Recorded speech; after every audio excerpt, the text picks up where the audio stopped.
Sebelum mulai pelajaran, mari kita berdoa terlebih dahulu.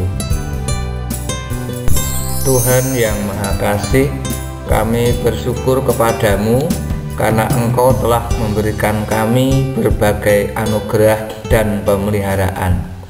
Berkatilah kami semua agar kami dapat memahami kehendak firman Tuhan, terutama kehendak Tuhan atas gerejamu di dunia. Roh Kudus kiranya menerangi hati dan pikiran kami sehingga kami memahami pelajaran ini dengan baik. Iman kami dibangun, pengharapan kami tumbuh. Di dalam nama Tuhan Yesus Kristus kami berdoa. Amin.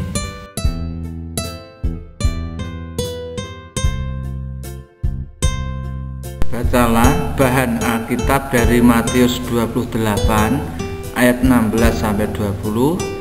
Kisah Para Rasul 6 ayat 1 sampai 6, Kisah Para Rasul 2 ayat 44 sampai 47, dan 1 Korintus 11 ayat 20 sampai 34.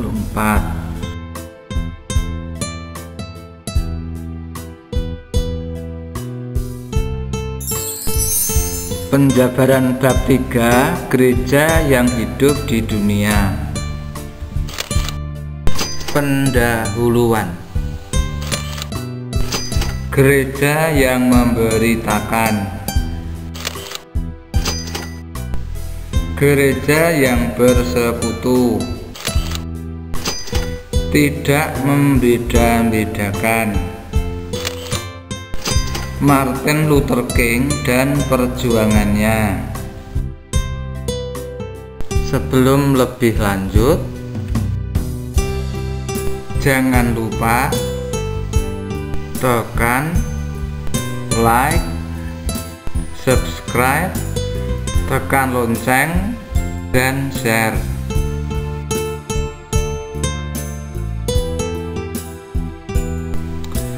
Dalam Kisah Para Rasul pasal 2 digambarkan bahwa pada hari Pentakosta yang pertama 3.000 orang mengaku percaya dan dibaptiskan.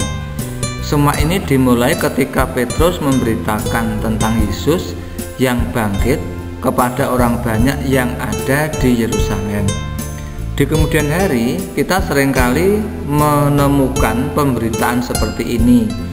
Malah kehidupan persekutuan orang Kristen selalu ditandai oleh pemberitaan atau khotbah yang disampaikan oleh orang-orang yang diberikan wewenang khusus untuk melakukannya, seperti pendeta, guru Injil, penginjil, penatua, dan lain-lain. Tugas yang mereka laksanakan disebut dalam bahasa Yunani sebagai kerygma atau pemberitaan.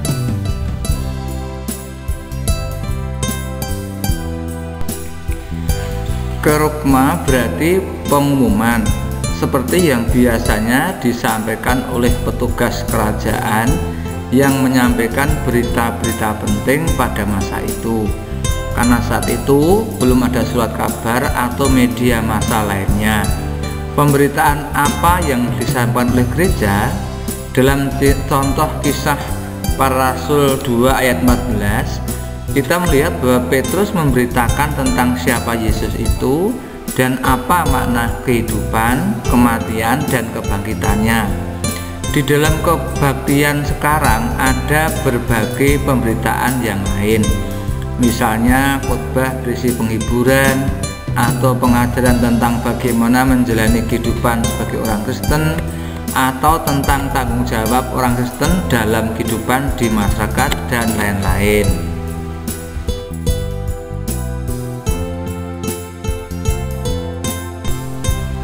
Ibadah orang-orang Kristen perdana pada awalnya sangat mirip dengan ibadah orang Yahudi, karena saat itu orang Kristen perdana masih menganggap diri mereka tidak berbeda dengan orang Yahudi. Dalam Kisah Para Rasul 3 ayat 1 dilaporkan bahwa menjelang waktu sembahyang, yaitu pukul 3 petang, naiklah Petrus dan Yohanes ke Bait Allah. Namun sejak pertama sekali orang Kristen berkumpul pada hari Minggu untuk memperingati hari kebangkitan Yesus Kristus. Bila pada awalnya mereka merayakan Sabat, Lama-kelamaan pertemuan hari Minggu ini menjadi acara yang paling utama dan penting. Hari Minggu kemudian disebut sebagai hari Tuhan.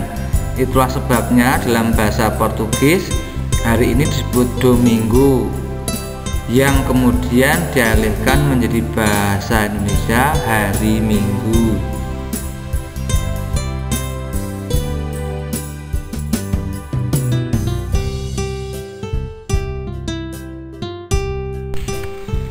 Jemaat Kristen mula-mula menata peribadatan mereka sesuai dengan tata ibadah orang Yahudi.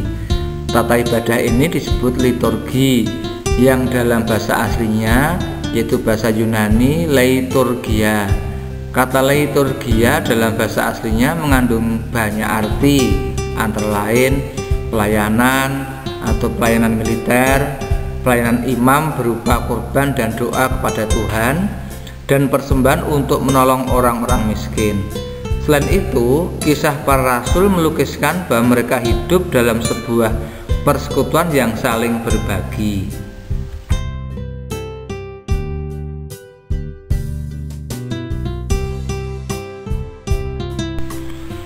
Kehidupan yang saling berbagi ini dilakukan oleh orang Kristen untuk mengenang kematian Tuhan Yesus. Hal ini dilambangkan oleh Tuhan lewat peristiwa perjamuan makan malam terakhir bersama murid-muridnya. Perjamuan ini hingga kini dilakukan oleh orang Kristen yang berbeda dengan orang Yahudi, yaitu perjamuan kudus.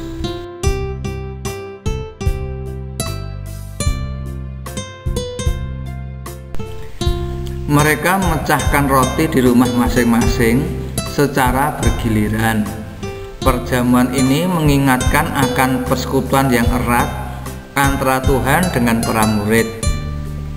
Melalui perjamuan, mereka terlibat dalam persekutuan dengan Tuhan yang telah bangkit.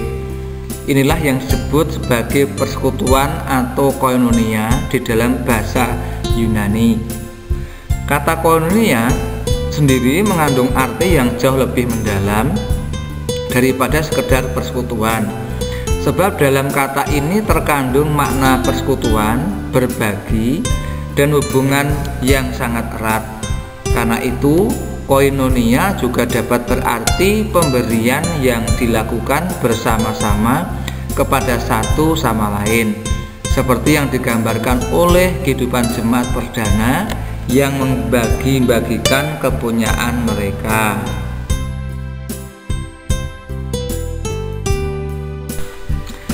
Persekutuan ini menjadi semakin jelas ketika kita melihat bahwa selain perjamuan kudus, jemaat Kristen perdana juga mengadakan perjamuan kasih seperti yang dilaporkan di dalam 1 Korintus 11 ayat 20-34. Dalam perjamuan kasih ini masing-masing anggota membawa suatu makanan tertentu yang kemudian dimakan bersama-sama dengan warga jemaat yang lainnya.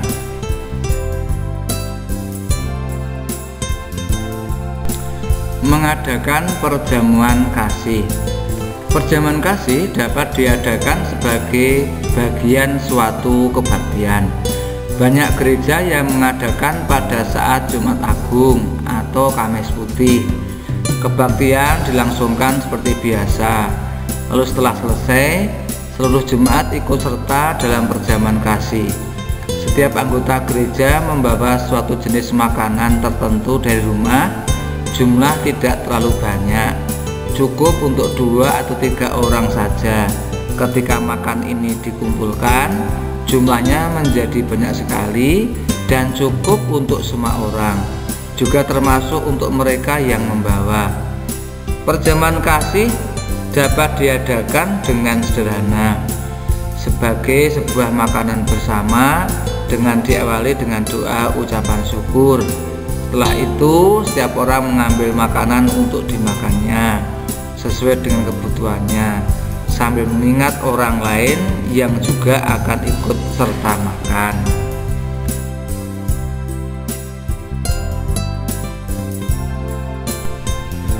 Kisah para rasul melukiskan kehidupan umat Kristen perdana yang indah. Mereka tidak egois, melainkan membagi-bagikan harta mereka kepada semua orang dan hidup dengan secukupnya, sehingga setiap orang dapat hidup dengan kecukupan. Tidak mengherankan apabila dalam ayat 47 dikatakan bahwa mereka disukai semua orang. Dalam perjamuan kasih ini tergambar persekutuan yang sangat erat dan mendalam antara orang-orang Kristen perdana. Tidak ada perbedaan-perbedaan di antara mereka. Orang-orang dari kelas atas bergabung dengan mereka yang dari kelas bawah. Orang seperti Onesimus, seorang budak yang melarikan diri dari rumah tuannya, disapa sebagai anak dan buah hati oleh Rasul Paulus di dalam surat Filemon. Dalam Galatia 3 ayat 28, Paulus mengatakan, dalam hal ini tidak ada orang Yahudi atau orang Yunani, tidak ada hamba atau orang merdeka, tidak ada laki-laki atau perempuan, karena kamu semua adalah satu di dalam Kristus Yesus. Pada bagian ini kita akan bahas Pendeta Dr. Martin Luther King Jr. dan perjuangannya. Pendeta Dr. Martin Luther King Jr. hidup 1929 sampai 1968 adalah seorang pendeta gereja baptis, seorang tokoh pejuang hak asasi manusia dari Amerika Serikat. Ia berjuang untuk hak orang kulit hitam yang tidak dianggap sebagai manusia yang setara dengan orang-orang kulit putih, karena mereka adalah keturunan budak. Seseorang yang dilahirkan dari pasangan campuran akan melahirkan keturunan yang selamanya dianggap cacat karena darah pasangan yang berkulit hitam. Ini disebut sebagai aturan setetes darah. Artinya, bila ada setetes saja darah orang kulit hitam pada diri seseorang, maka hal itu akan membuatnya tidak layak digolongkan sebagai orang kulit putih.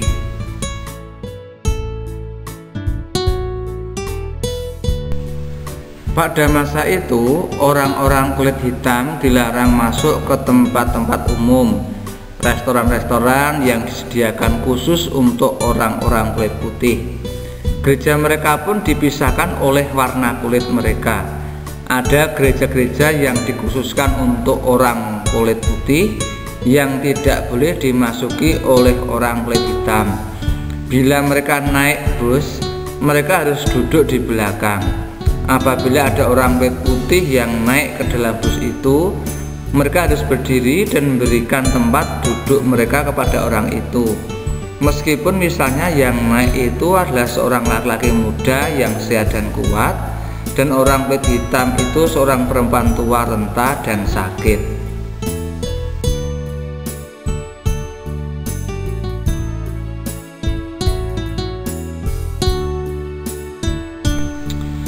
Pada suatu malam yang dingin di kota Montgomery, Alabama, Amerika Serikat, pada bulan Desember 1955, seorang perempuan kulit hitam yang bernama Rosa Parks menolak untuk menyerahkan kursinya di bus kepada orang kulit putih. Parks ditahan dan didenda $10. Hal ini memicu gerakan anti-diskriminasi di seluruh Amerika. Pendeta Dr. Martin Luther King Jr. mengorganisir boikot bus di seluruh selatan Amerika Serikat. Pendeta King juga menggerakkan gereja dan orang kulit hitam untuk melawan undang-undang yang menjadikan mereka bukan warga negara. Pada 28 Agustus 1963, ia mengadakan unjuk rasa untuk menuntut hak-hak orang kulit hitam untuk pekerjaan dan kemerdekaan.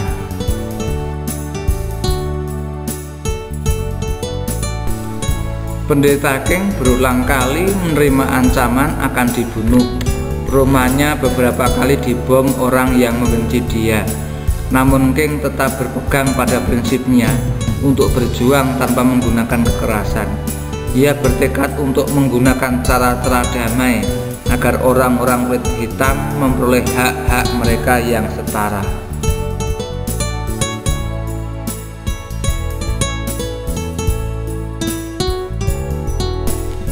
Pendeta King dibunuh pada 4 April 1968 oleh orang yang membencinya.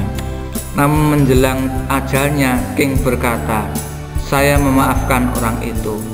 Perjuangan Pendeta King pada tahun 1950-an hingga 1960-an ini baru terlihat buahnya ketika Barack Obama, seorang berdarah campuran kulit putih ibunya dan Afrika ayahnya, terpilih menjadi presiden ke-44 Amerika Serikat pada tahun 2008.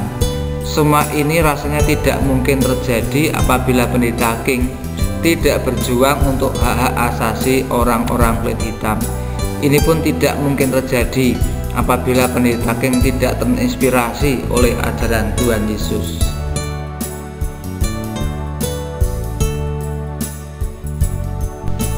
Kita telah melihat dalam bab 2 bahwa gereja tidak hadir hanya untuk dirinya sendiri. Dalam bab ini kita melihat hal-hal yang dikerjakan oleh gereja, yaitu liturgia, kerigma, koinonia. Ketiga kata ini masing-masing berarti tata ibadah atau ibadah itu sendiri, pemberitaan dan persekutuan. Kita sudah melihat bahwa ketiga kegiatan ini saling terjalin erat sehingga tidak dapat kita pisah-pisahkan. Gereja haruslah memberitakan Yesus Kristus yang menebus kita dan mempersatukan kita. Persatuan itu harus terwujud di dalam persekutuan hidup kita, bukan dengan hanya sesama orang Kristen, tetapi juga dengan orang-orang lain yang berbeda keyakinan sekalipun.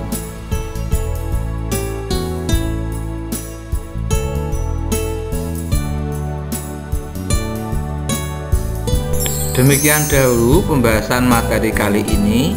Kita akan lanjutkan materi pada video berikutnya. Sekali lagi, jangan lupa tekan like, subscribe, tekan lonceng, dan share. Untuk mengakhiri pelajaran, mari kita menutup dengan doa. Kita ucapkan doa Bapa kami bersama-sama. Bapa kami yang di surga, dikuduskanlah namamu, datanglah kerajaanmu, jadilah kehendak-mu di bumi seperti di surga. Berikanlah kami pada hari ini makanan kami yang secukupnya, dan ampunilah kami akan kesalahan kami, seperti kami juga mengampuni orang yang bersalah pada kami. Dan janganlah membawa kami dalam pencobaan, tetapi lepaskanlah kami daripada yang jahat.